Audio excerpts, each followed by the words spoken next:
দেখতে দেখতে রমজান মাস কিন্তু চলেই আর এই রমজান মাস জুড়ে পুরো কত যে ভাজা পোড়ার আইটেম থাকবে তার কোনো শেষ নেই।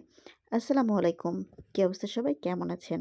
আশা করি সবাই ভালো আছেন। আমিও অনেক ভালো আছি আল্লাহর অশেষ রহমতে। তো আজকে এই দেখেন, এগুলা কি শিউলি ফুল মনে হচ্ছে না? ঠিক ধরেছেন, আসলে মনে করেছিলাম প্রথমে, কারণ এই ফুলটা মানে যে পাকোড়া তৈরি করে খাওয়া যায় এটা আমি একদমই জানতাম না। তো আমার শাশুড়ি মা মানে সকাল সকাল কোথা থেকে জানি নিয়ে আসলো এই ফুলটা। এটা হচ্ছে সজনে সজনে গাছের যে ফুলটা ওইটা। তো আপনারা অনেকে সজনে নজনে এটা চিনে থাকবেন। তো এই ফুলটা দিয়ে কি করা যায় কি করা যায়, তো ভাবনা সেই চিন্তা।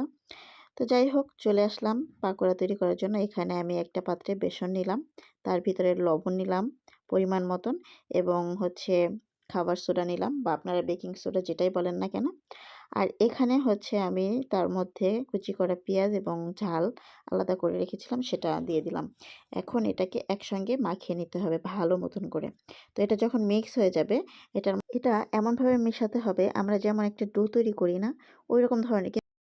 কিন্তু এটাকে নরম করার জন্য এখানে আপনারা পানিও ব্যবহার করতে পারেন, বা ডিম ভেঙেও দিতে পারেন। ডিমটা ভেঙে দিলে কি হবে, এটা স্বাদটা দ্বিগুণ বেড়ে যাবে। আর এটার মধ্যে কিন্তু আমি মশলা অ্যাড করেছি। মশলাটা হলো রসুন এবং জিরা পেস্ট, সামান্য হলুদ দিয়েছিলাম কালারের জন্য, তারপরে মেখে নিলাম। এখন সাইডে আরেকটা কড়াইতে আমি তেল গরম করে নিয়েছি। তেলটা যখন গরম হয়ে যাবে, তারপরে হচ্ছে আমি এগুলো দিয়ে দিব, এক এক করে ছোট ছোট করে দিয়ে দিব, জানি সুন্দর মতন করে ভাজা হয়। তো এই যে এক এক করে দিয়ে দিচ্ছি এখন, আপনারা দেখুন। এবং এটা, ও আমার একটা জিনিস তো আমি ভুলে গেছি, আরেকটা জিনিস দিতে। যাই হোক, এই চ্যাপ্টারটা উঠে যাক কয়েকটা। তারপরে হচ্ছে আমি তো ধনেপাতা দিতেই ভুলে গেছি, কি অদ্ভুত বলেন। এরপরে হচ্ছে আমি ধনেপাতা অ্যাড করে আবারও মেখে নিলাম সুন্দর করে। সমস্যা নেই, একসাথে দুইটা ট্রাই করা যাবে যে কোনটা বেশি খেতে ভালো লাগে।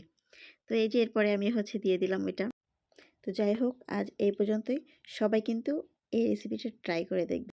আমি কিন্তু নতুন খেয়েছি, অসাধারণ লেগেছে আমার কাছে। আপনারা যারা খেয়েছেন তারা তো খেয়েছেন, আর যারা খাননি তাদেরকে বলবো একবার হলেও ট্রাই করে দেখবেন। আমি আজকে চলে গেলাম, আবার নতুন কোনো ভিডিও নিয়ে হাজির হব। আল্লাহ হাফেজ।